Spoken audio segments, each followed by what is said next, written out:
இன்றைக்கி விநாயகர் சதுர்த்தி. அம்மா காலையிலே விடியக்கிழமை எழுந்திரிச்சிட்டாங்க. அவங்க குளிச்சுட்டு அவங்களுடைய ஒர்க்கை ஸ்டார்ட் பண்ணிட்டாங்க. நான் கொஞ்சம் லேட்டாக எழுந்திரிச்சு எனக்கு கொடுத்த குட்டி குட்டி ஒர்க்கை நான் ஸ்டார்ட் பண்ணேன். எனக்கு என்னென்ன ஒர்க்குன்னு பார்த்தீங்கன்னா, கோலம் போடுறது, சாமிக்கு பூ வைக்கிறது, பொட்டு வைக்கிறது, அப்பாவுக்கு வந்து விளக்கு ஏற்றுறது, சாமிக்கு விளக்கு ஏற்றுறது, லித்திஷை குளிப்பாட்டுறது, இதுதான் என்னோடய ஒர்க்காக இருந்துச்சு. அம்மா தேங்காய் கழுவிட்டு வரதுக்குள்ளே நான் படையில் போட்டு வச்சுட்டேன்.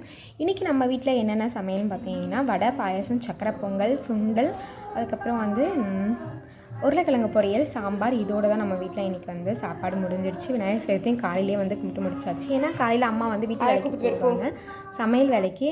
ஸோ அதனால் வந்து சீக்கிரமாக நம்ம வீட்டில் வந்து சாமி கும்பிட்டுட்டோம். ஸோ இந்த பூ தெரியாதவங்க யாருமே வந்து இருக்க மாட்டாங்க. சம்பங்கி பூ எல்லாருக்குமே ரொம்ப பிடிக்கும். இது வந்து வில்லேஜ் சைடில் நிறைய இருக்கும்.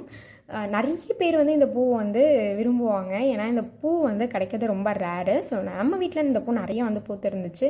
சரி, நம்ம அப்பாவுக்கு வந்து கட்டி வைப்போம் அப்படின்னு சொல்லிட்டு, கிட்டத்தட்ட இது வந்து கட்ட முடியாது, நம்ம ஊசி வச்சு தான் கோக்க முடியும். அப்பாவுக்கு கோத்தேன் 2.5 முழத்துக்கிட்ட வந்துச்சு. எனக்கு தனியாக 1 முழம் கிட்ட குட்டி குட்டி இருந்த பூலாம் கோத்தேன் 1 முழம் கிட்ட வந்துடுச்சு.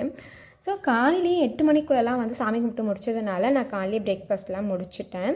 லித்திஷ் மட்டும்தான் சாப்பிடல. அம்மா வந்து பூர்ண